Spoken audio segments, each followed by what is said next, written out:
We'll do it live. We're gonna do it live. There we go. Sorry that I get so boisterous, but everybody tells me that I need to be more energetic to sort of get people enthused with my streams. This is only my second stream, actually, so cool. I'll build up to it. But it's a very exciting stream because I get to speak to Matt Crott, who's the author and the artist and everything of Kyrie. How do I spell this? Kyrie or Kyrie? I mean, most people are saying Kyrie, and I think mean it's fine. If Kyrie? You know how to spell it, if you can find it on Indiegogo, then I'm fine with it. I say Kyrie because it's coming from the Greek, but Kyrie. How is it? You could say Kyrie, but Kyrie, most people know it as Kyrie. So yeah, Kyrie. With a yay at the end. Yep. Well, in any case, it's a fantastic book. Thanks. And, I keep hyping it up. I think it's the most, out of all the crowdfunded books that I've purchased so far, this is the most unique and exciting book in the sense that it's so original, and you can just feel the auteurship in it. You know what I mean? Thanks. And and I'm really curious to pick your brain on what first of all I hate saying what inspired you to make this book, but what are some of the elements that drew you to this particular story? Obviously, it's very grounded in history. You seem to be a history buff and did quite a lot of research for this book, no? Yeah, well, I grew up. I had some friends from Denmark in elementary school, and they introduced me to Tintin and a lot of other stuff, Asterix, a couple other things, and so I kind of devoured that, and then I had to lived overseas for a bit as well. I lived in New Zealand for a little bit growing up, and everyone was reading comics, but they were reading adventure, like, magical realism adventure stories, which is normal, for most of the world except for the U.S. Right. You go to South America, you go to Europe, you go to Asia, you get in comics of every single genre because it's just a medium, just like novels. You can get mystery, thriller, romance, action, adventure, So I've always thought it was funny. And then I came back to the U.S. and then I was like, I have no idea. Like, what is this? All of a sudden, you were a stranger in a strange land in your own country. Yeah. I was like an expat in my own native land. Yeah. So so weird. You were never drawn to any of the American comic books, any of the superhero books, none of that. Well, I liked the art, but I couldn't get. And I've talked, like, talking this out on streams with other people. I think I've realized it's not the superhero genre's fault. It's like a big two. It's the peculiarities of the American market where everyone is talking about different runs, and they know all about this particular artist or writer who jumped ship. They were at DC, and then they had this particular run, and then they went over to Marvel, and then they did a #1 with this guy, and like all that kind of weird, like, business lore that I think Americans are really into for some reason that I just don't think is natural.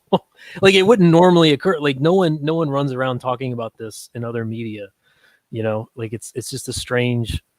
So I couldn't get into, like, I'd pick up Spawn and I'd say, this looks like awesome art, but it's hard to. By business lore, do you mean the sort of butting of heads that there's a lot of drama within the comic book industry, and a lot of cattiness, especially on Twitter with the comic book authors. Like maybe like customers, which is really strange to me. It does, and at each other, and at each other, which is really weird. There's a lot of drama. Usually, for example, in the movie industry, they're all very protective. There's a sort of like barrier between the critics and the talent, and the talent really never criticize each other, very rarely. That's pretty true.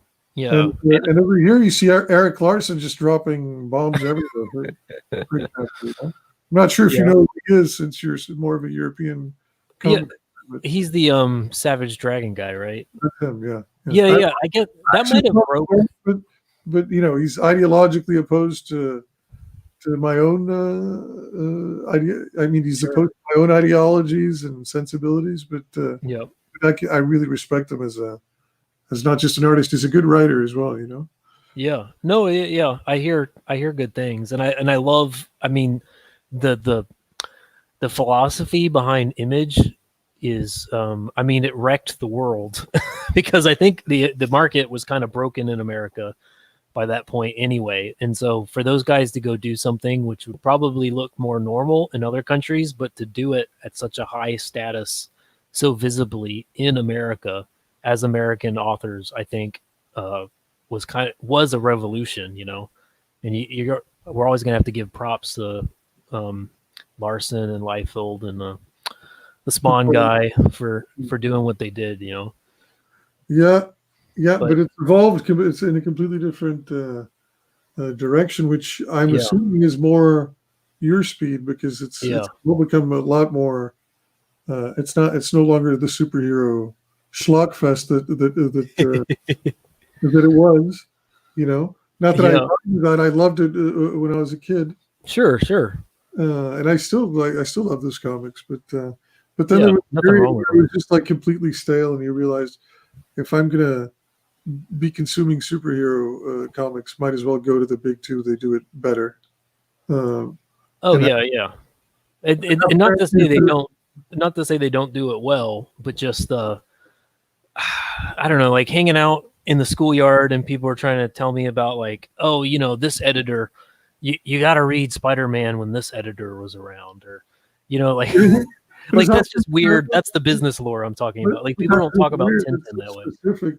So the kids are running around like, oh, Jim Shooter is Well, maybe. I'm so sorry. I just dropped my mic. Not in elementary school, but like by high school, it's like if you're going to talk seriously about comics, it seems like you start talking about the corporate structure and the history of or your jobs, which is just so strange. I don't think that's a normal. But we also don't have people picking up these properties and running with them for 80 years, like we do in America, which is kind of an interest. It's all interesting. It's not like a terrible idea, but like just to think like Tintin could have been written for 100 years by all these different people, drawn by different people, completely outside of the creators. It's not the creators anymore. It's the company, I guess like what Star Wars has become. It's not. Star Wars has become, but you have examples like Calvin and Hobbes where the author, whose name I can't believe. I know. Was it Watterson? Is it Bill Watterson? Bill Watterson, exactly. He always staunchly fought against the corporate encroachment and famously. And also, he retained his property out of love and protected it from attacks by even like letting other people mess with it. I'm sure if he was less defensive about his property, he'd be having like a ton of people writing Calvin and Hobbes, and the spirit of Calvin and Hobbes, if Calvin and Hobbes would have been lost. Which things that are so associated with the author and so a part of the author that you can't have other people tackle it. It's fun. Like I think he's famous, maybe infamous for doing that here. But I feel like if you went to like where you're from, I feel like that's the norm. Like someone draws something their entire life, they draw one thing, and then when they pass away or they retire, people kind of, it's just understood like, okay, that's kind of being set down now. You can go buy the omnibus, but it's not really going to be passed on. It's not going to get bought up and become this ongoing property, which I don't know. I can see the upside, but I can see the obviously the downside is there too. It's just a funny thing here, like we went this one direction with comics and everyone else went another, and and now we're Now we're in the situation where the comic industry is probably more imperiled here than probably in other countries as a result of It's crazy what's happening. Yeah, yeah. it's crazy. Uh, But you know that I used to be a huge comic buff, and it yeah. consumed a lot of my youthhood. Hmm. And, that sounds like I'm sounding geriatric saying No, that. no, no. But, yeah, it Yeah, consumed a lot of my teen years, and then mhm. I sort of grew out of love with it with this guy named Brian Michael Bendis Yep. that started just wrecking properties that were beloved to me, Sure. with the Sure. wanton disrespect of continuity and characters, and yeah, it's just I wasn't into it. So I grew cold on Marvel. Yep. Discovered DC truly for the first time for like a period of 3-4 years, Oh and wow. I loved that I did that because it became my favorite of the two companies, just Oh about. cool. And then I was just I sort of like let comics go for a long time. Mm-hmm. Then I just recently re-immersed myself in them. Mm. I found that I've grown out of the superhero thing. I'll Yep. pick up some runs that everybody talks up as being genius and something that I can't miss, and Hmm. I'll do that. But mostly, I'm interested in unique, novel ideas that aren't necessarily superhero related. Stuff like your Sure. book. No, Stuff thanks. I appreciate that. And stuff like Tales from the Classroom, I'm sure like you understand. It's funny to me that there's so many people like Comicsgate folk who grew up, were born and raised on American comics, which means superhero comics, Right. and but then when given an opportunity to write their and create their own, uh, it's not like they abandon. It's not like they're turning their back on superhero stuff, but they're saying I'm going to take what I learned from superhero stuff and now I'm going to write um, Yeah, Soul something that's Finder not. or something, or Yeah, something yeah, entirely different. yeah. I get what you're saying, but with Tales, with this particular project, it was maybe if I try to conceive of a comic book from ground zero, Hmm. then then it would have been probably I would have veered toward the superhero thing. But Oh this yeah. was actually conceived originally as a screenplay, and Okay. Yeah. and because it's a very visual world, and I spent a lot of time describing this world in the screenplay, and that just racked up pages, which you don't want. You want to be as economical as you can be with a screenplay in order for it to be like a breezy read. Mm-hmm. Then I had the idea of like pitching. This was like 10 years ago. Yeah. Uh, Pitching the screenplay as a comic book to two different publishers, Oh and cool. then the publishers liked it. They got into like a little mini bidding war to see who would adapt it. I ended up going with one that sort of collapsed Hmm. uh, midway through the process of developing the book, and Oh, then the project fell apart, and I yeah. retook the reins just recently, Nice. and here we are. But Yeah. that's sort of like I, the genesis of the book was as a screenplay. well, that I think. I mean, honestly, that makes sense. I feel like screenplays. When you write a comic, you're writing. You need to think about writing it from screenplay principles. I think so. That makes Yes, sense. and increasingly comics have evolved into that. There used to be a lot of Yeah. yours uh, is very modern in the sense that there's no and mine as well. There's no thought bubbles. Yeah. Thought bubbles out the window, and it has been for a while. That's true. Yeah. Um, Less words per page. Less words, more action. Not a lot of exposition. Yeah. More filmic, Yeah. increasingly. Do you think that people as they became aware of storyboarding, is the average reader, maybe I don't know, maybe most people still don't have a sense of storyboarding, but what do you think that was? Was it a shift? Maybe it's just people trying to get movie deals, and maybe that's why they made things more filmic. Maybe. Yeah, I've always wondered about that. and yeah, how once these books became a big sensation in Hollywood, Mm-hmm. it would make sense that that transition would take place, because you're no longer trying to just sell the book. You're trying to sell the book as a property, Mm-hmm. which frankly is what I'm doing. Yeah, yeah, which is I just envision I have ambitions for Tales from the Classroom to live outside of just the book, Mm-hmm. and I don't think there's anything wrong with that. Oh, absolutely not. Yeah, yeah, Um, I don't know if you feel the same about your book. yeah. I mean, I would like it. I mean, I have to, at least speaking for myself, I have to be realistic, and it's hard. It's hard enough just making a comic, much less, you know, getting anyone to be interested enough financially for anything else to happen to it. So Yeah, I'm just but trying to who focus on knows? that. But yeah. Who knows? People get optioned all the time. Yeah. I'm sure like one of these there's like sort of like an indie comic book crowdfunding revival through. I mean, there's an indie comic book revival through the crowdfunding thing, Yeah. and I'm sure that Sure. at least a handful of these are going to be picked up and eventually further down the line adapted to film or a TV show. Yeah. With yours, it's great, man. I'd love to see like there's a lot of an animation sensibility. I feel. I don't know if that was if I'm Thanks. just dreaming that up, but Like in because terms there's of a lot of style or the there's just a timing. kinetic.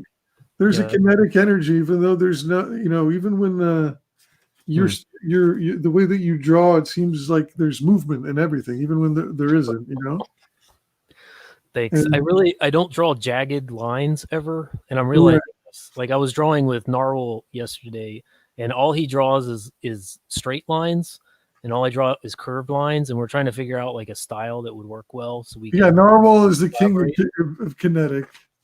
Yeah, and his is kinetic, and he's a lot more kinetic than I am. But Yeah, it's always straight stuff, and so I'm. It's hard. Like everything I do is loopy, curved, like right. constant. Yeah. So maybe that I like that because it gives me it's the way I can speak movement on a page is when there's a lot of curves. Like it just feels like it's flowing more. But Just for kind him, like he's proves like you don't have to do curves to make things feel animated. That's for sure. So it's yeah. Thank you. but yeah, Narwhal is another very unique voice Yeah. in the indie scene. I've yet to get his book. I did back it, but I'm sure it's almost arriving. But from what I've seen of him, it's yeah, he's got a very unique. Dude, if we were making movies, you guys would be the auteurs, like the French New Wave or something. Oh geez, wouldn't that be fun? Well, he's got a very I mean, he tried to get into storyboarding, is my understanding. And Well, I'm sure he could rock it easily. oh yeah. I And mean, he's got that. storyboarding is like a lower form of comic books. Yeah, yeah. It's the comic no one sees except the directors and writers. Exactly. It's the comic that gets thrown away, I guess. One Yeah. thing that there's a lot of close-ups in. It feels like your art is like it almost it feels blown up almost. Is that just a sensation that I have? And, do you know what I Yeah. mean? A lot of close-ups like this, and a lot of and then, but I guess there's that because like when you finally like zoom out, it works all the better for it, because there's You a think certain so?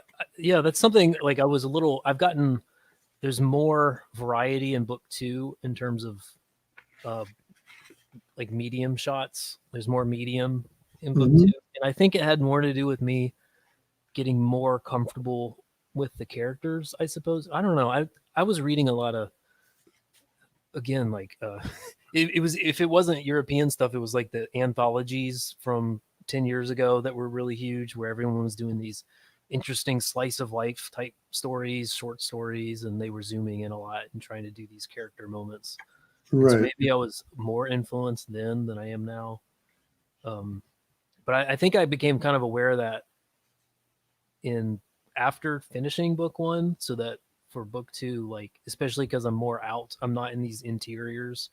I'm not in a closed. I'm not in these claustrophobic type spaces. Yeah, you're not in the ship and in Yeah, the. little I, rooms and but, stuff. but I love how the progression of the book, how everything starts out with very bright yellows and oranges, and then Yeah, it progressively starts becoming pink as the sun sets, and then there's like these great blues, and the book and the rest of the book is mostly blues, but yeah. it creates such it's so effective tonally,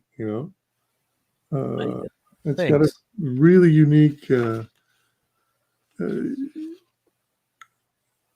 I've got I've, that is presenting a challenge. mhm, So book, like each book, I'm so that just goes over from evening into dawn, book right, one, over one night, and now we're doing a few days in book two, okay, and the next one goes even more, and uh, I'm having to figure out. I do want each book to be, and it's something I know everyone thinks about, but you want to tonally explore something fresh in each volume of a story, and that so for includes each volume to have like a feel of its own, right? yeah, like each arc in the story needs to feel like I'm doing a lot more daytime scenes in book two, so it's fresh. It's part of the same story, but you feel like it's new landscapes, it's new. I'm doing more medium shots, more daytime. Like it needs to feel like it's not. It's a continuation, but it's new at the same time. So I'm trying to make sure that it's surprising in each stage. So the colors kind of keep evolving and don't I need to keep in surprising myself and surprising people with the colors. So One of the things I really like about this book is what you did with the lettering, with the word balloons. oh yeah. How each character has his own color, uh, Hmm. or not his own color. Not it's not that specific to characters, but they share like four Close. or five different uh, word Like balloon. families, yeah. Yeah, speech balloon colors, and somehow you managed to make the art meld with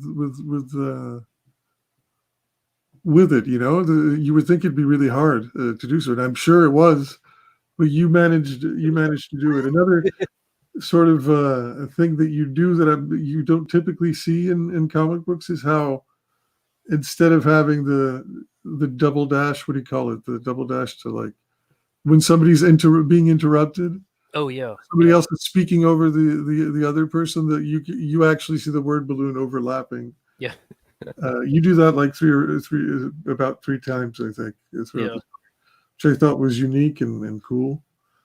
I yeah. might steal it for chapter two of Tales. No, yeah, yeah. Please steal it. I know I stole the overlapping bubble thing. Oh yeah, from who? I think let's see. I think it might have been Tony Cliff, probably, who does Delilah Dirk, if you know that Hmm. series. Hmm.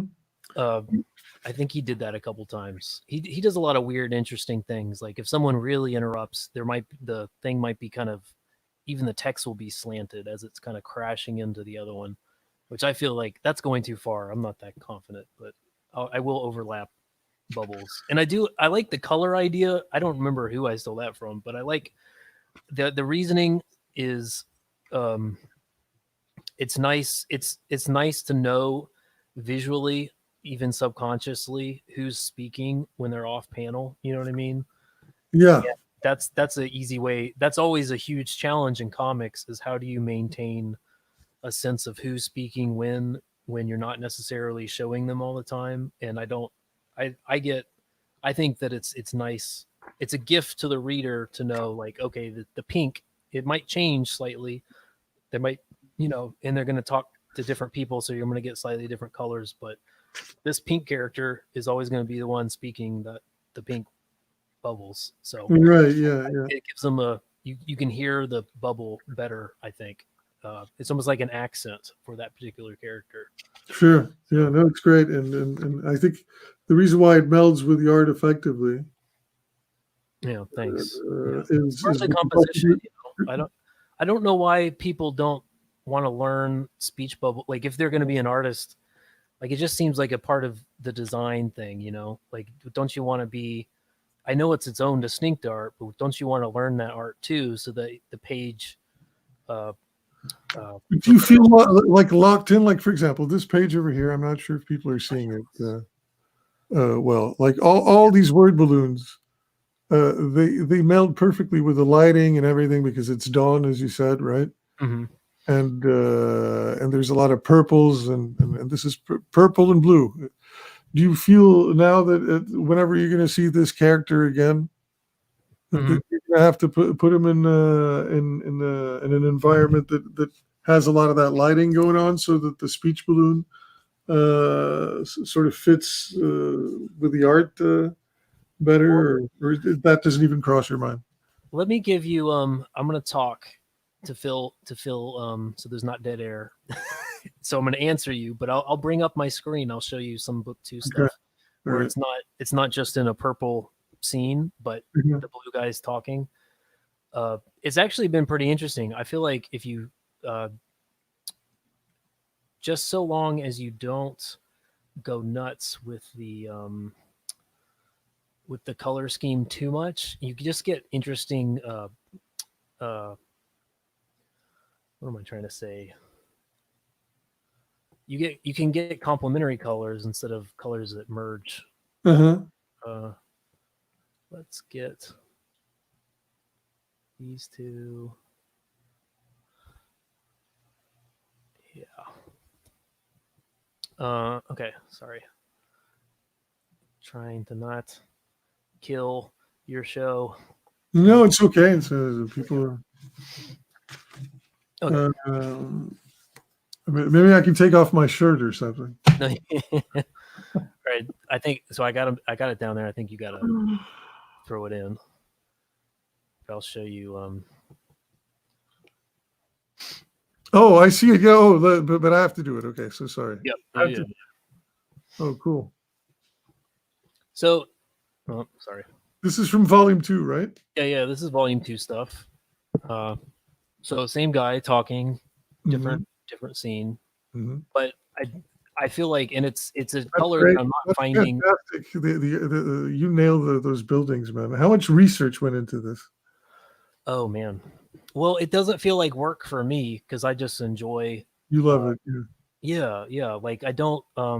I can't do. I like sci-fi and fantasy, but I learned in undergrad that I'm not good at making places up. I'm better at reading books, reproducing them. Yeah, and just stylistically exploring them instead of coming up with my own fantasy worlds. So this is just an excuse for me to do my own fantasy world.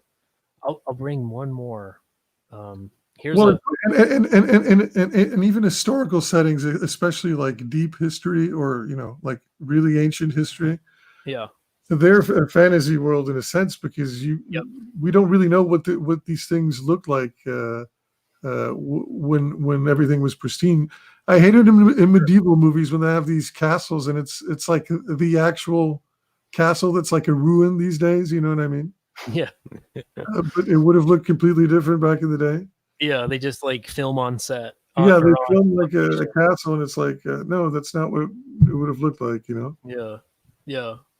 And you read like Herodotus or something that's just supposed to be straight history, and it reads like a Conan really? tale type novel where I mean it's like talking about here's this people group that live where the sun sets and it burns their flesh and makes them magical, and they live, like it's all this. It sounds like sci-fi fantasy. Really, so putting things back in that period is just another way of Like, I mean, in fantasy is usually based in like a medieval fantasy, but you can just go to the classical period. People do ancient Greek fantasy too. Not so much Roman, but aim to change that. Right. Yeah. What else is there Yeah. that we can talk about? Well, you were going to say what inspired you. First of all, I'm curious about like your prior experience in comics. You said you came from the webcomic scene prior to doing Yeah, this. This is your first self-published book, right? it is. It is. And let's see. So I got undergrad about 10 or 12 years ago. I got into, like I said, I was talking, people were reading these anthologies in the late 2000s that were really big, where people were throwing together a lot of short stories of all different genres. And it started to feel like, oh, these are like the comics that I grew up on as a kid, but now, adults, like people from storyboarding, people from all different types are just coming in and putting together like a 12 pager and throwing it into a big book with a bunch of other people. And I really liked that kind of punk rock feel, and they were crowdfunding a lot of them because Kickstarter was just becoming a thing. And so that was a big inspiration. But then jumping out from there, I guess webcomics had been a thing already by that point. But then I found, okay, after I bought these books, like where can I find more? And a lot of people were discovering different platforms of presenting. The model started to become available, and it became a norm where you could just put your stuff online, build an audience for a while on your own website. And again, this is like 10 years ago. But free, and free, right? Yeah, and then like in a year or two, maybe you crowdfund it, and that usually seemed to work for people. So that model's broke now, but I think that was the way to do it. Do you remember? Did you read "Stand Still, Stay Silent"? I think it's a Swedish webcomic. No. It's oh man, it's okay. Imagine in the very near future, there's a zombie plague apocalypse, shuts down civilization.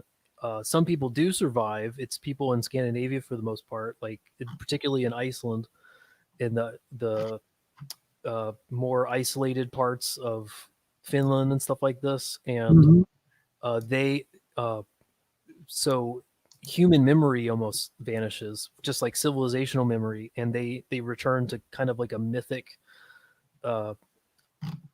pre-modern worldview where they're not calling these zombies, they're calling them trolls and ogres and stuff like this, but they really are just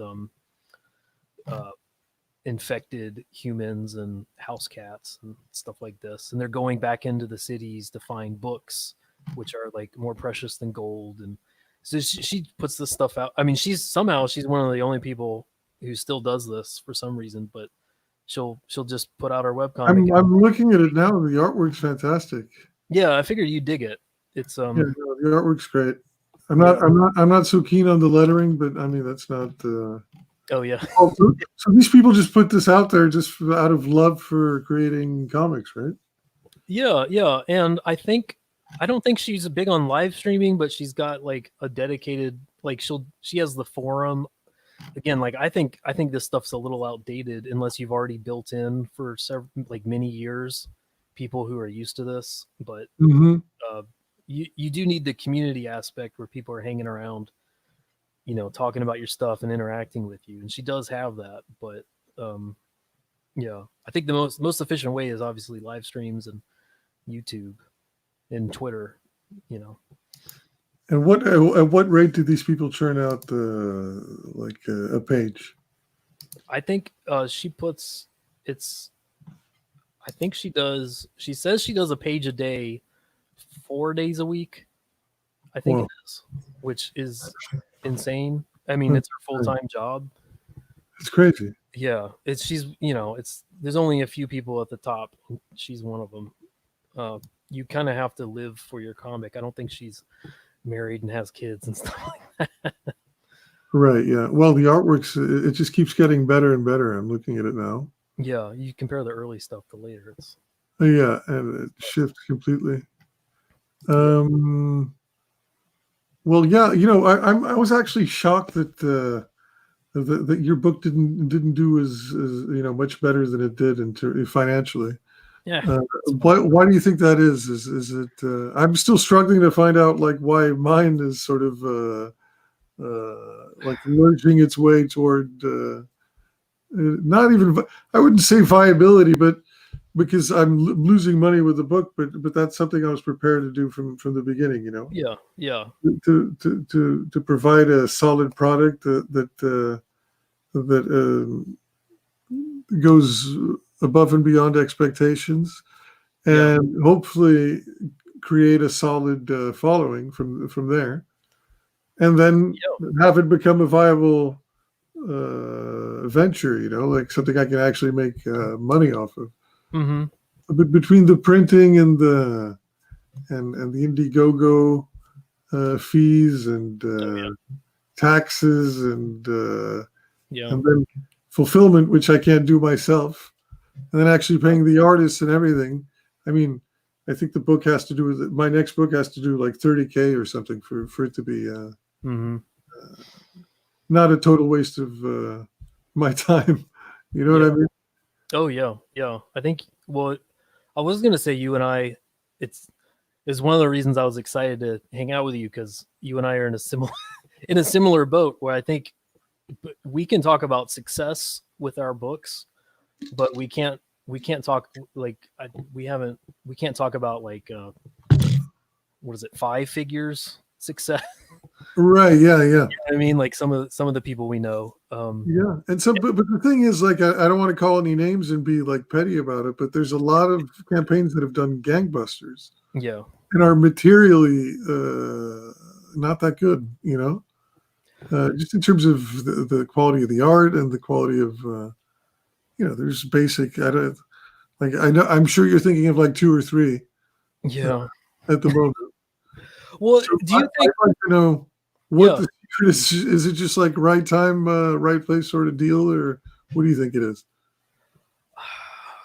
I think that the magic that was in 2018 is gone.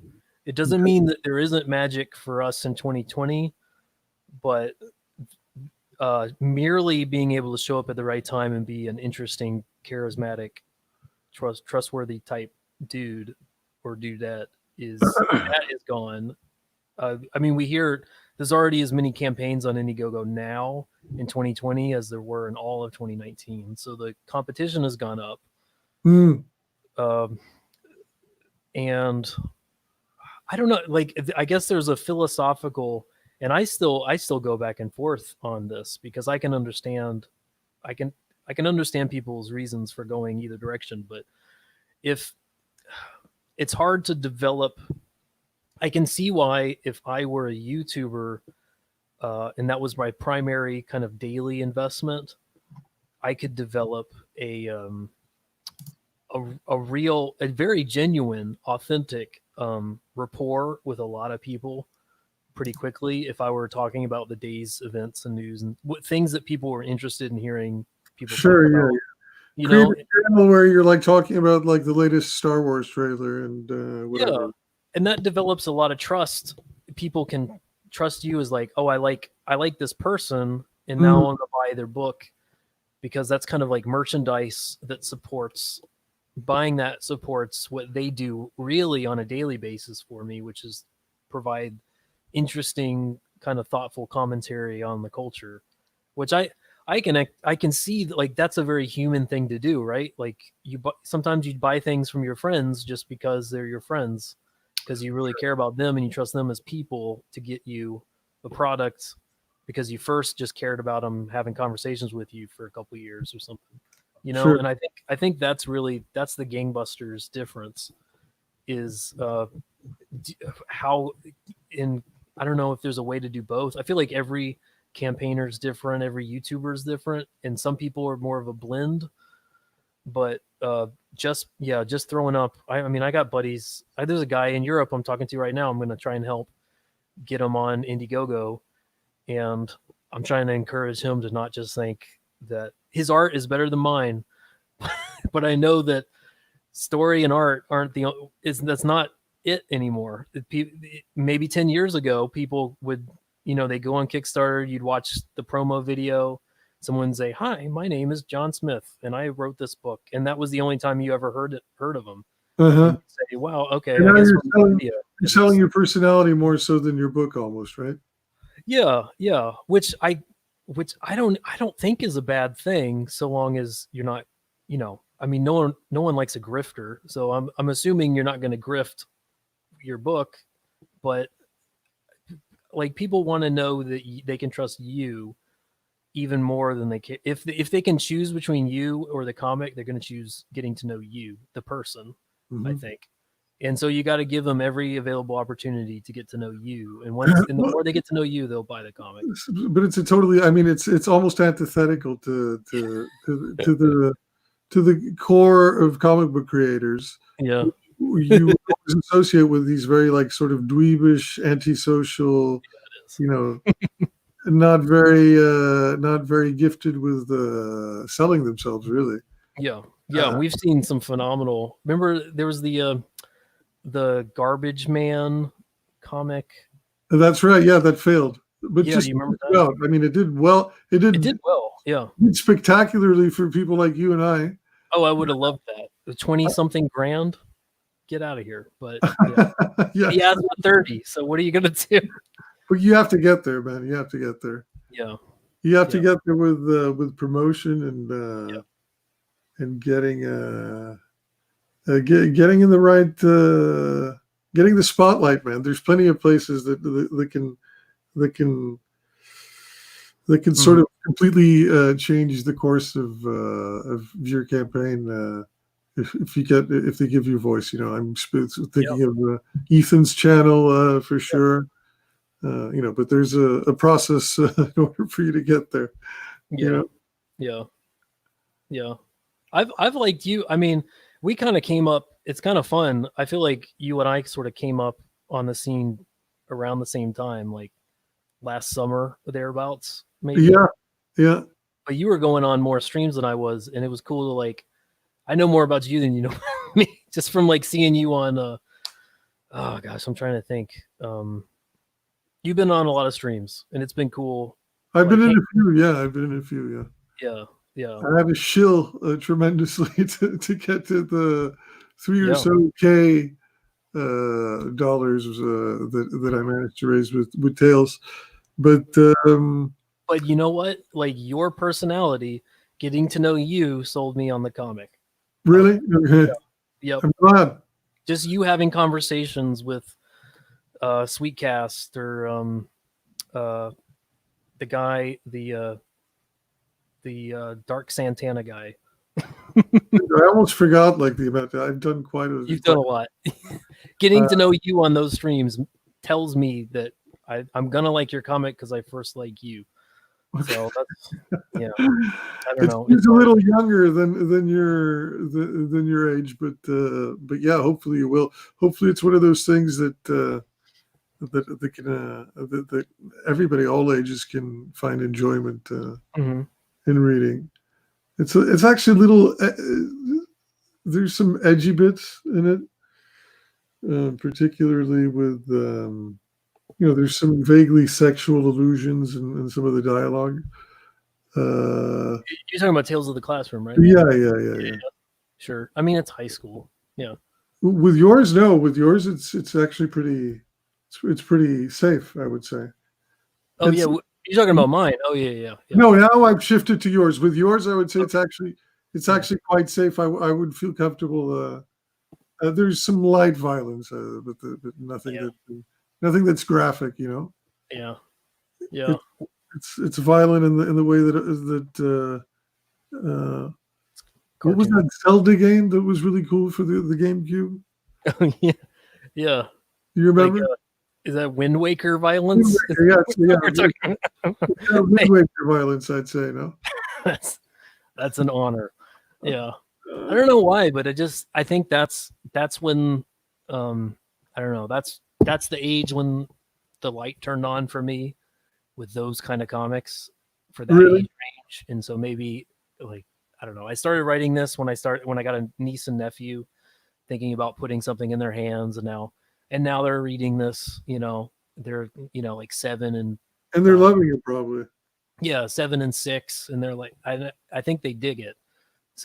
So that means a lot to me. Like if I was making something, if I had to spend 2 years, I could draw stuff that was more adult and really have fun with it too. But not being able to show it to the kids, I think that's not. I don't know. I don't know if I could do it. You know what I mean? Like I don't know. I want to give it to like you can give a kid's book to an adult, but it's just hard. Like because people will DM you. They'll say, "Hey, I want to back this. This looks like something my niece would like, or my daughter, or my son." But like what kind of content can I expect? And you don't want to. I don't know. You might scare them away if you say, "Well, it does have that graphic sex scene at the end, so maybe." But there's an audience for that too. That's I'm not hating on that. Just saying, Right. you have to pick. You got to make a decision. So I haven't done the research on a lot of these references that you make here, but I just get the sense that everything is packed with historical nods. That if I were a little bit more versed in ancient Roman history, that Hopefully it's not distracting or anything. No, it's not distracting. But for instance, Yeah, I'd love to know whether that jewel that they find and that they unleash, sort of that they light up, and it unleashes that it lights up the sail with all these cryptic hieroglyphs, I guess. uh-huh. First of all, is that a true language? Yeah, it is, right? yeah, it is, and it's gonna get. I don't. You don't want to spoil anything. Do you want me to, I'll spoil it if you want, because it's gonna get explained in book 2. No, I don't want you to spoil it. Okay. No, So no, that's a real language, and it's not going to be good for me, first of all, and then for the 12 viewers that we're going to get for this. You don't want to upset them. But the content is going to be it's a cryptic message that it's a code, and right here it looks really cool as well. Can you see it? Oh wait, let me go over to the. Can you see it over here or no? Mm-hmm. Yeah, you got it on screen. I love this. How you do this? Oh, thanks. Does it look kind of lit up? That was kind of a challenge. Of course it does. It looks fantastic. You did it on the computer, right? Yeah. It's all digital trickery. And it's fun because that lighthouse was so the Red Lady of Babylon, that orb. Is, that's what I wanted to ask you. Is that based on something? No. Unique invention. It's not based on some obscure lore that. Well, the lighthouse of Alexandria did. Yeah, did exist. I know that, and I can't wait till you burn down the library. By the way.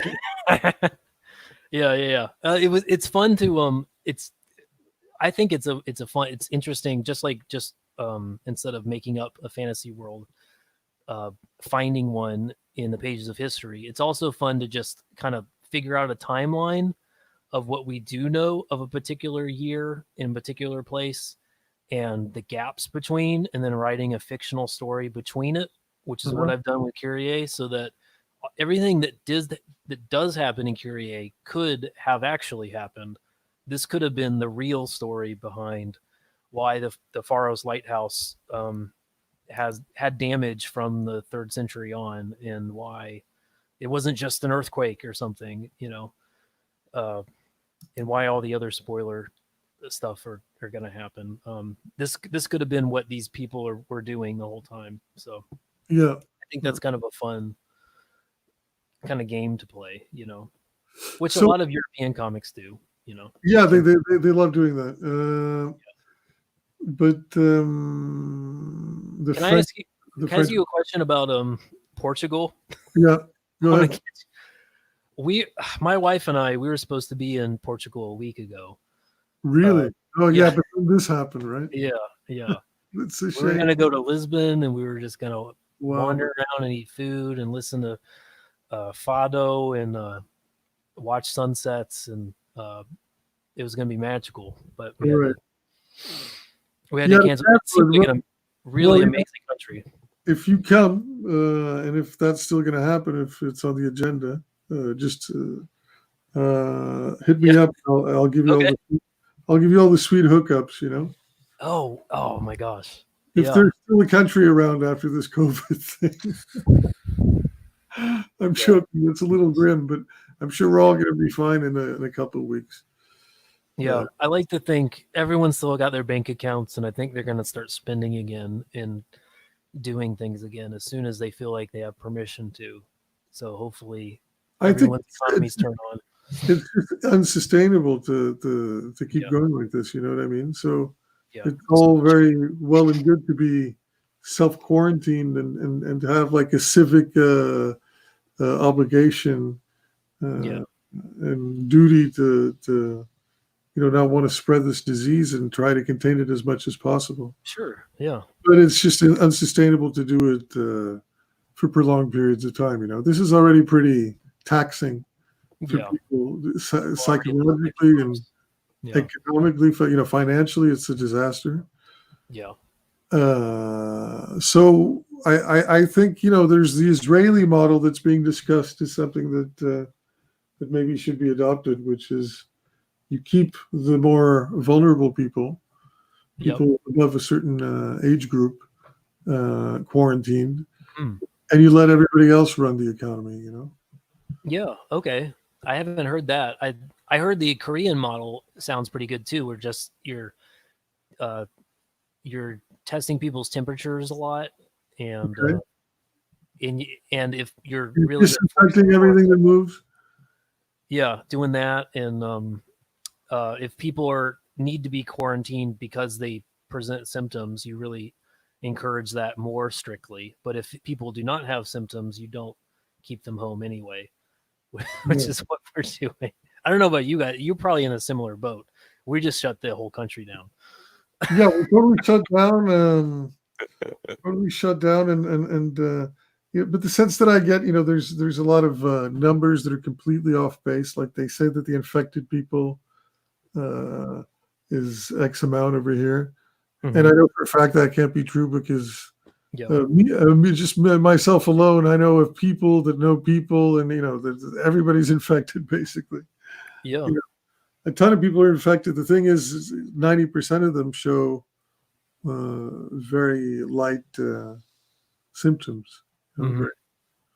Baseline things like a stuffed nose or sore throat, a little bit of a headache. Oh yeah. Yeah, so you know some people. I think I know. I've only met. I had a coworker whose uncle got it because he works at the airport, and that's all I know. No, I have neighbors all over the place, and just in my condominium alone, there's like I know of like 5 people. Wow. And they're really quiet. They can't even step outside. Yeah. But yeah, just to veer back. Sorry. To your trajectory. I don't know how long we've been doing this, but I'm enjoying it. Yeah. 53. You have an amazing. Did you spend time in America or something? That's something I've been wanting to ask you for like. I did, and I also went to an American school. Okay. An international school over here in Portugal. Oh, all right. Well, okay. So, are your parents? They're Portuguese? totally Portuguese. Yeah. Okay. Wow. I actually did my gene studies. Yeah. And I was expecting to find something a little bit more off kilter because I look. I don't look necessarily like the typical Portuguese person. Yeah. But it turns out I'm as Portuguese as it gets, man. I'm like uncommonly Portuguese. Cool. Yeah. More power to you. That's neat. Yeah. Wow. That's why I have all that those nationalistic leanings, Yeah. Yeah. Well, I mean, you have an amazing country, and I think, it's a country worth being proud of, But it's funny. So you were just like you were planning this trip to Portugal. I know Portugal's all the rage now with tourism and everything. Oh, I'm sure. We were so we have family in London, England, and we were going to visit them, and then we were gonna fly through Milan on our way to Wow. yeah, and that I mean The epicenter, that's like in ground zero. February we realized that was probably not going to happen. So we had to cancel. Originally, like we were going to go to I'm already forgetting because it's been a while since we canceled it. The Mafia Island, Sicily. Sicily. We were going to go to Sicily because that's I don't know. It seems like it's a good match. We like Mediterranean climate That's places, a great place. Yeah. but then we canceled that, and then we said, well, you know what? Portugal at the time, Portugal had as many cases as my home state in America did, which is like it had like 5 or something a month and a half ago, at least on the websites we were frequenting, and it was like, well, let's just go there. I mean, it sounds amazing. It sounds like they're doing pretty decently. And then and then London, which we were going to go visit the family, and then it started to look like just even going to London, we might get stuck there and not be able to. We could come back, but maybe we'd just be watching the news every day with all these updates. Right. Yeah. So Yeah. we said, and then my job said, if the government might say that you can come back, but we're going to tell you right now that you're going to have to sit at home for 20 days or something, and you're going to have to self-quarantine. You can't come back to work if you leave. So then I said, okay, I guess we're canceling everything. Well, you can't go back to work now. Also, right? I'm assuming, or can you? Well, by that, a few days later, we all kind of quietly. It was so weird. We just everyone had team meetings and said, "Hey, can all y'all just like take your desktops home and just work in your living room?" We didn't think that was possible. We were gonna have to figure out how to make that possible. Yeah. and that's what we did. So I'm just working It's from funny home. because, like, my primary thing is writing and Oh, neat. film production as well. Oh, wow. But you would think that I would have more time to dedicate to writing specifically. Mm. Now that I'm quarantined, but it's actually the complete opposite because the kids. Yeah, the family. Yeah, I have 2 kids, and now like I have to be. My wife. I come 20 minutes up here to this basement which I've created as my sort of office. Mm-hmm. Mm-hmm. And she freaks out. It's like, come down here to help with the kids. Yeah. It's been tough, man. I haven't been very productive at all, actually. I feel it feels natural in a way. I feel it's this interesting kind of pre-modern time where I'm like, I see my wife, like she works from home too now. So I see her all day. We can go on walks.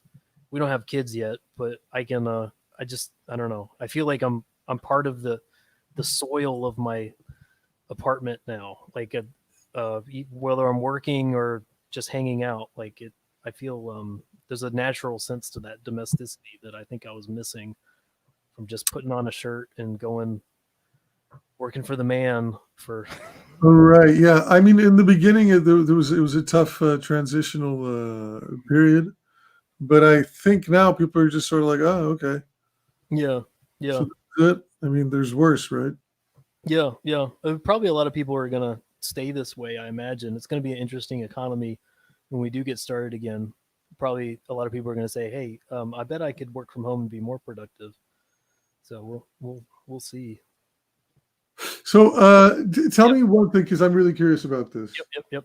Uh, what are the comic books that you were working on in the web comics? Did they have anything to do with this book or no? I did like some failed like strip type stuff, like comics, like the 3 or 4 panel type things. Mm-hmm. And I did. You mean like newspaper strips? Yeah, like trying to do web comics that way, Right. but I didn't have the stamina and momentum to post as much as I should have. Mm-hmm. So I dropped that, and I just realized if I'm going to draw I got to pick a story, and I tried to work with writers for a year or two, even trying to team up with someone who would normally write but wasn't terribly interested in comics, and I'd have to coach them into writing for comics in order to give me a script to draw. Okay. And I found, I, it's interesting. I mean, you know a lot more about this than I do, but it's hard. It's hard to find a team, and when you do find a team, it has to be a natural fit. You can't convince people to be. You can't try to. You can't beg anyone to be on your team. They have to be like everyone's got to want to be there because you're going to have to spend a lot of time together. So basically, I got like decent scripts, but not great, and then I couldn't finish them, so I would publish that kind of stuff online. But what was your reservation that you couldn't write it yourself? You didn't feel you had the ability, or I don't think it wasn't a control thing so much as I think like as you're producing it a page at a time, I think it's important to have the writer continually being available to help shepherd their part of the story as it goes. I think it can't be a one and done. Like I think they have to be on board and part of the team as you continue to move.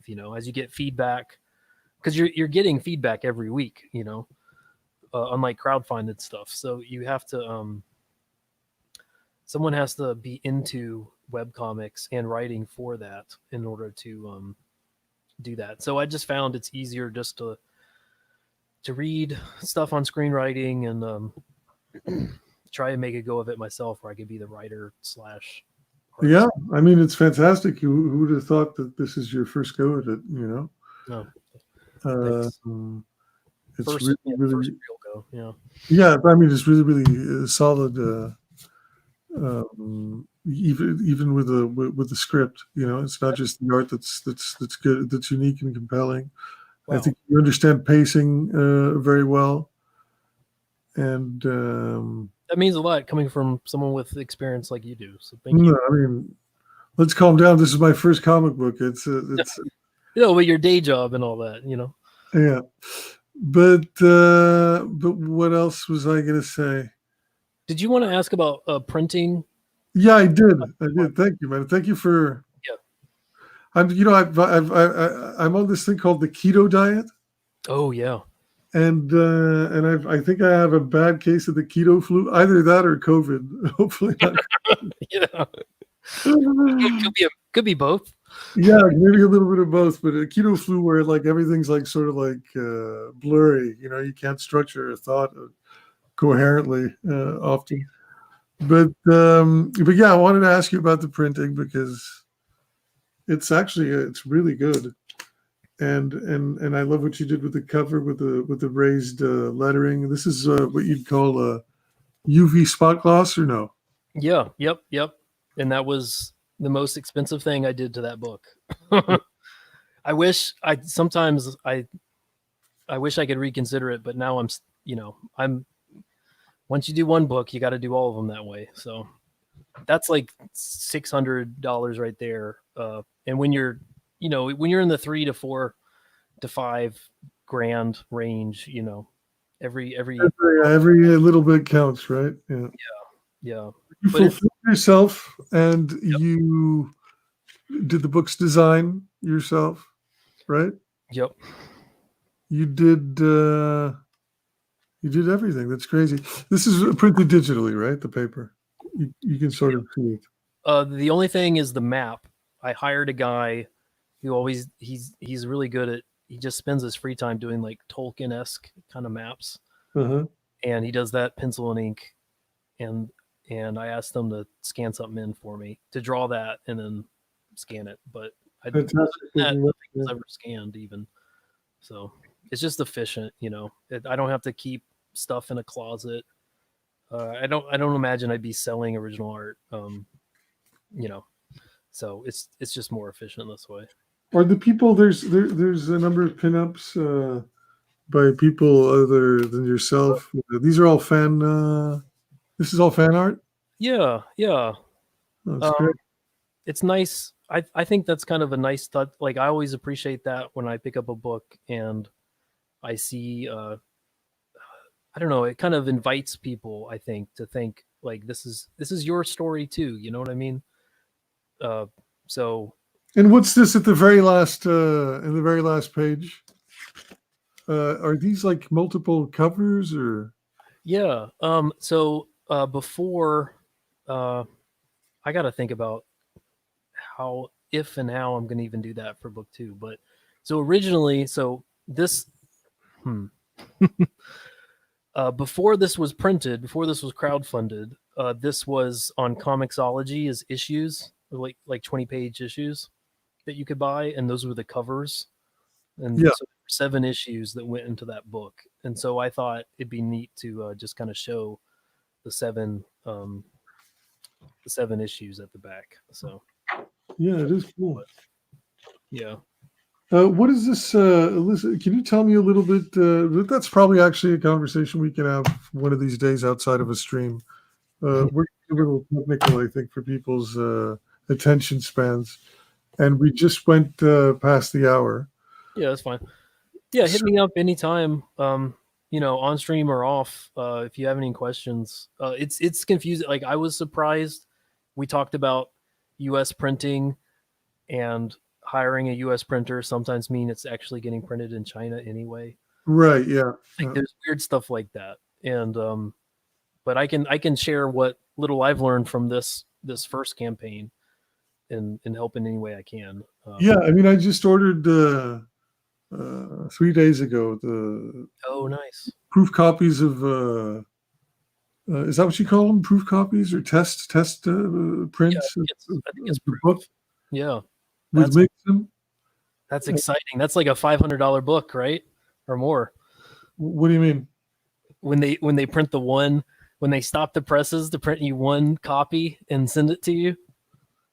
No, no, not really. It's like 80 pounds, 60 with shipping and all that. 80 pounds for each book, basically. And I asked for 2 just with different paper characteristics and everything. No kidding. Well, you know more than I do because I paid hundreds of dollars for my proof. But again, like I had to get it shipped Really? overseas and stuff. What was your proof for the spot gloss? No.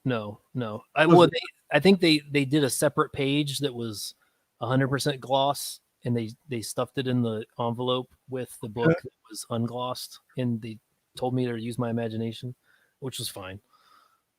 But one thing that I'm what is this? So the barcode, is this essential for you, or why did you go about? Because I know that there's crowdfunded books like, for instance, Vinnie Tartamella's Sure. Through the Woods and everything. They don't have barcodes. What is the advantage of having that?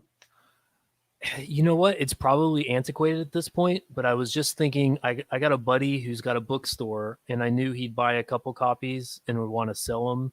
Mm-hmm. And I just thought, and he told me back in 2017, like, hey, if you want to sell them through me, I need to be able to, it needs an ISBN so I can ring it up.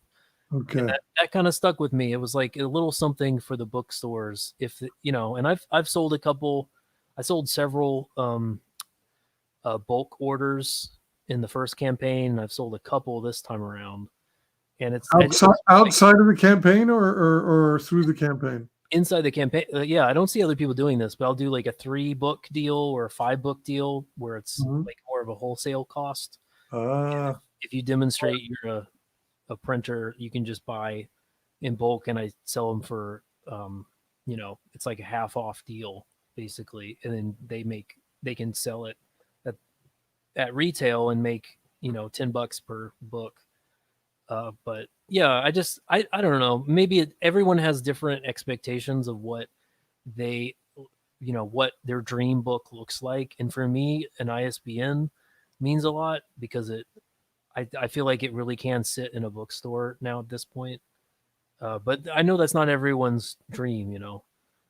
Some people, they just want, I don't know, they're taking a different route, and more power to them. But well, the dream is obviously having it in bookstores, but with for instance, with Tales from the Classroom, building up to having like a compiled hardcover, very shiny, full of bells and whistles edition. Oh yeah. And that's something that I'll definitely want to have a barcode for, because Yeah. by then, hopefully, I'll have enough of an audience that will Hmm. generate enough sort of enthusiasm that I can go to bookstores and try to get it sold there. I don't know, Hmm. or to now comic book stores are going down the drain. It's Yeah. crazy. I don't know who we're gonna give them to, but I'm thinking the same thing. Like I almost drove up to my comic store. I might do that this weekend and say, hey, but I don't even know if they're open. So Right, you're not going to do any festivals or anything and do signings. And I want to too, but I mean that's also part of my dream, you know? Like I always you see these guys, you know, they're not just walking the floor, they're sitting at the tables or they're giving talks, and I don't know, that's always been a part of my dream too, you know. So I'd like to go there, but I don't have the money to I mean, it'd have to be one that I could drive to. I tell you, like talking to European friends about the like, it's like, oh yeah, yeah, I just paid £10 for a table, you know, and yeah, there's that's no. unheard of over here in America.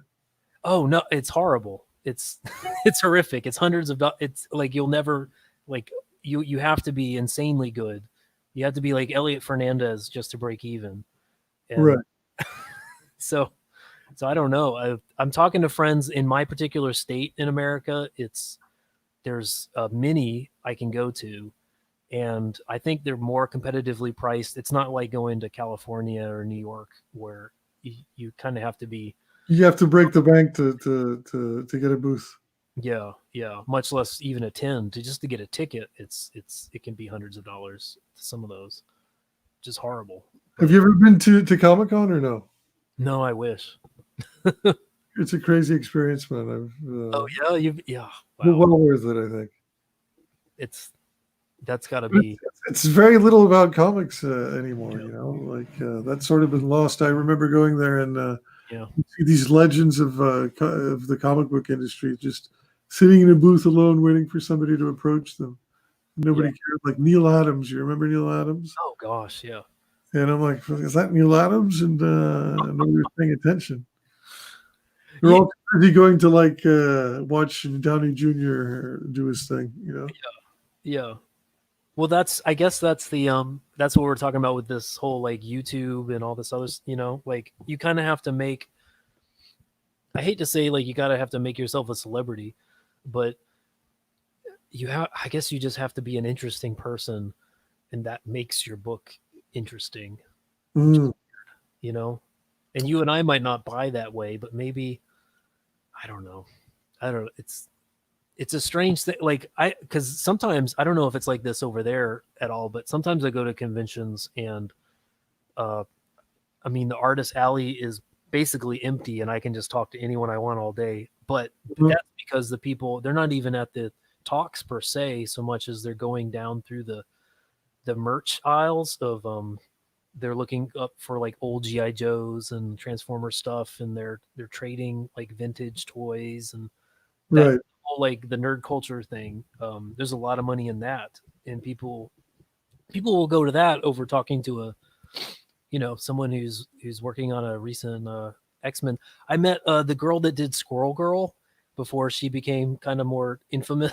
This was like 2016 when Squirrel Girl was just picking up. She was at a convention just kind of sitting by herself selling prints. No one was talking to her. And I just, And then she became infamous for what exactly? oh, I don't, well, I honestly, I guess she's not infamous, to be honest. I think she was a nice person, but Okay. uh, your boy Zach, you know, just like talking about Squirrel Girl as an emblem of Marvel. Everything that's wrong with comics. Yeah, yeah. She's a fun. I mean, if you're just a weird, interesting, if you're doing quirky webcomic type stuff like she was, like art school type person, and then Marvel offers you the gig to draw something weird and quirky, Uh-huh. it's not your like you're gonna take it. No, it's not absolutely. Of course, it's Marvel's fault for sort of adopting that policy. Yeah, And, I don't think it was a net positive for them. They could. you know, I told you I fell out of love with comics, and then I tried reimmersing myself just to get this book out as well, Yeah. and to reacclimate with the comic book medium. And I went to these comic book stores and all right, let's get some Marvel and DC books. And I was shocked Yep. by how the quality had dipped. Not just the quality of the stories themselves, because I didn't even get that far, even the printing quality, just Yeah. materially, like the physical aspect of it had gone to shit completely. You could tell that this is a company that no longer really cares, you know. Yeah. Yeah. Uh, and then the profligacy of books everywhere, just like books, books, books. Like, dude, and I've grown tired of like the characters dying and coming back and then dying again, and I'm like, how often can I don't know Dark Phoenix die and resurrect? Yeah. It didn't have to be that way, you know. Like imagine like superhero comics could have gone the route Of that Dragon Ball or something. yeah, where it's not dying and rising all again. It's just like there's these memorialized or I don't know. It could have been a linear story this whole time, relatively speaking. Well, I Uh, thought that they really missed the boat with Ultimates, the yeah. Ultimate Universe, which I thought that was going to be the route that they were going to take, where Mm, the classic universe that we've grown up to yeah. with the the characters would sort of phase out for new ones or whatever. Hmm. And if you wanted to get a fix of like the classic characters, like Peter Parker in his heyday, Yeah. you go read an Ultimate book, right? Sure. I Sure. think that's a model that should be done. I think, I love that. Yeah. but they didn't pursue it. They just Back yeah up. they Yeah. put it out. I remember like the Ultimates was a fantastic book was when Mark Millar was writing it, Oh yeah. Yeah. and then Jeff Loeb took over, and it was a disaster. And Mm, and the quality just went downhill, and then I guess it fizzled out the whole concept of the Ultimates. yeah. But they should I think they should bring it back. Yeah. Yeah. Millar does a lot of. I've read a number of his stuff, and He's good. He's a little nihilistic for my taste. You yeah, I know, can see that. where Yeah. where he takes superheroes and he makes them everybody's an asshole and It's a little super, cynical. Yeah. huh? It's a little cynical, maybe. Yeah, so they're super cynical, every single one of them. Yeah. And but at the same time, it's more modern. Yeah. It's more with the times, I guess. Yeah. Yeah. That's another thing superheroes have had to try and figure out, which I guess the movies have, is how do you take something that was fresh in the 30s and 40s and then it has been reinvented several times, you know. The 60s got it had its resurrection, 80s and 90s, but like what can we do today to keep Yeah, but what they've done is to subvert a lot of these characters. yeah, yeah, it's no Subvert longer them in the worst possible fashion, yeah, uh, where you get characters like Superman, hmm which there's different interpretations of him, but there's a core to the character that you can't veer from. You know what I mean? Because yeah, otherwise, it's no longer Superman. yeah, And they've especially done with that. What they've done to Superman is just, for me, it's an absolute travesty. What they did with the Snyderverse, where hmm Superman's like a psycho. Basically, he's like an amoral.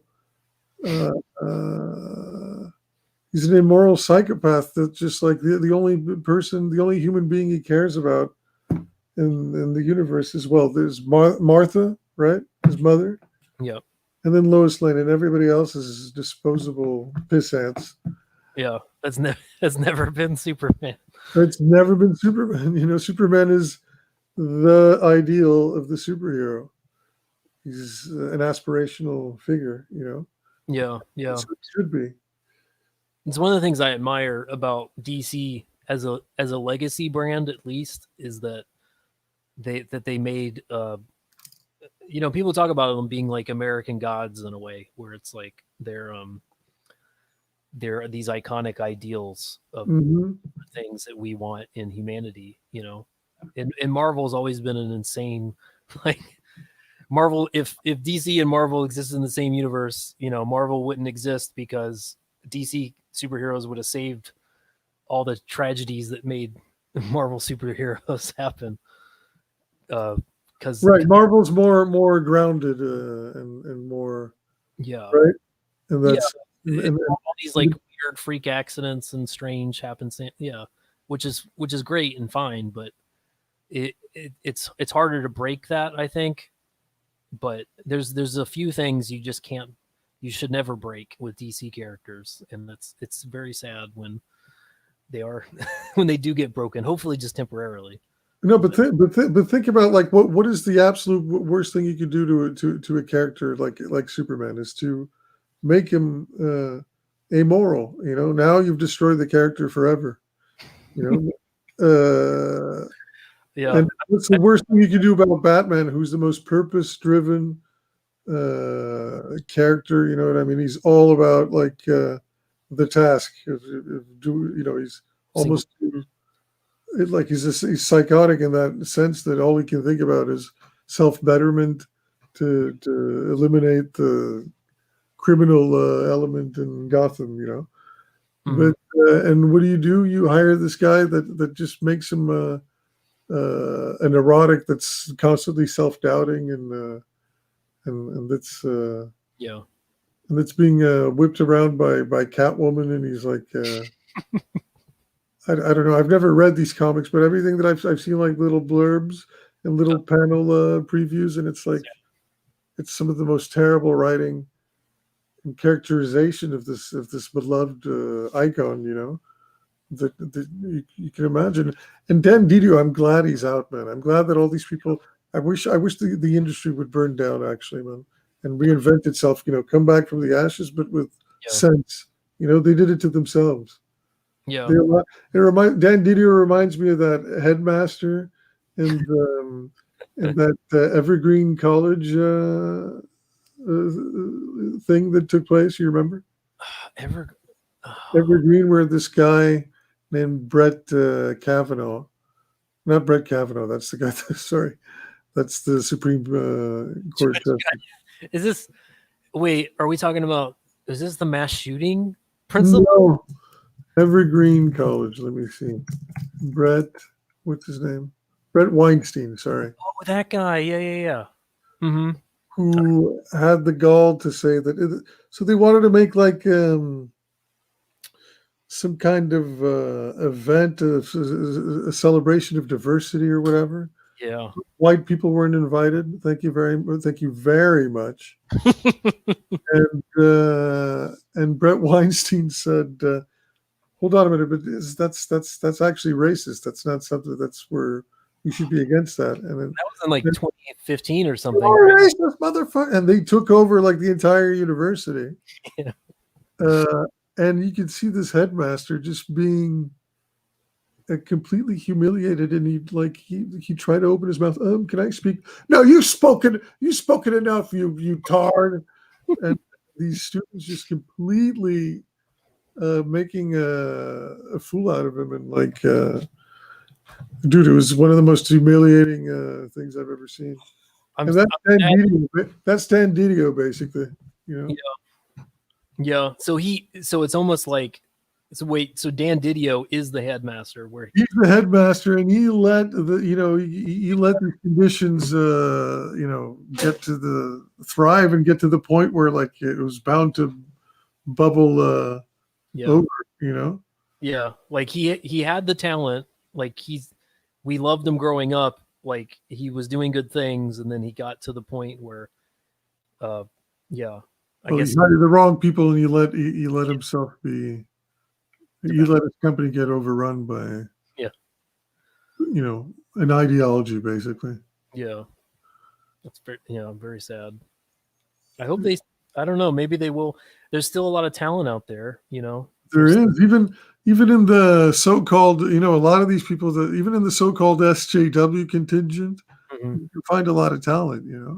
Oh yeah. I like Batman White Knight was a real standout, I think, over the past couple of years. And Yeah, but that guy's CG adjacent, the author of that. Yeah. Yeah. Well, there's a big controversy surrounding that. He had to come out and yeah. Are you aware of this or no? Yeah. Well, I don't know if he's like, is he CG adjacent because he talks about how he wants to respect customers? Everybody like sort of knows that he's like a conservative guy and sympathizes with with what's been happening, but I think he's like a good kind of liberal where I mean, he's a liberal who's actually a liberal where he's like, you know what, we disagree, but that's out the window as well, Yeah. If you're like a classical liberal, then you're not welcome. Yeah. Either. Yeah. It's really it's unfortunate. He's gonna come over to Indiegogo and he's gonna make bank, and I think that's. I'm sure he is. Yeah, he's a talented guy.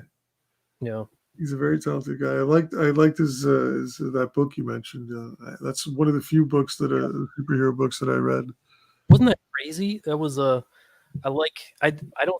mean, it feels like a fresh take, and yet it's written and drawn by people who absolutely love the franchise and want to honor it, but honor it in fresh ways.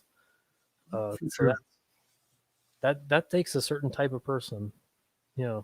Yeah, you can feel that there's a respect for the characters that they're tackling. Yeah. I think a lot of the issues all started with Bendis, because he had such a wanton disrespect for continuity and what characters were just mouthpieces for him to put his sassy totally unrealistic dialogue that at the time people said, oh, it's so realistic the way his characters speak. Nobody on earth speaks like that. It was very Snyder-esque, right? If I remember right. It's like they repeat each other. What are you doing? What am I doing? Yes, what are you doing? It's good. Yeah. He badmouthed fans a lot, if I remember right. 2012, 2013, thereabouts. Yeah, there's two people that I never understood how they get praise for something that's completely the opposite of what they do with their dialogue, which is their realistic dialogue. One of them is David Mamet, and the other one's Bendis. But David Mamet, I'll give a little bit more credit to. Yeah. But either of them, that's not realistic dialogue. I'm sorry. Chris Claremont writes more realistic dialogue, and it's basically just 99% exposition.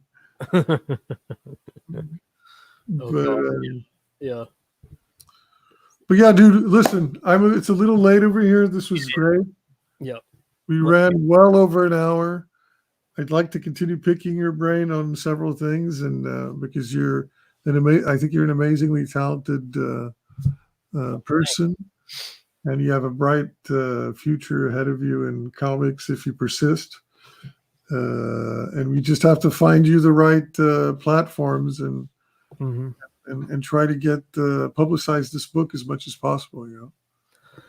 Well, I think you and I mean, we're just going to keep on keeping on. I think we have keep on keeping on. Yeah, exactly. Yeah. So we'll be running into each other a lot more in the future. I hope so. Thank you so much for coming, guys. I'll be out with printing. So all 14 of you, thank you for tuning in. Tell your friends and your mothers and everything to tune into the next episode. All right. Yeah. Sub to Rob Muerto. He's a cool guy. Yeah. Check out Tales from the Classroom as well. Yes. All right, man. Bye. Thank you. And broadcast.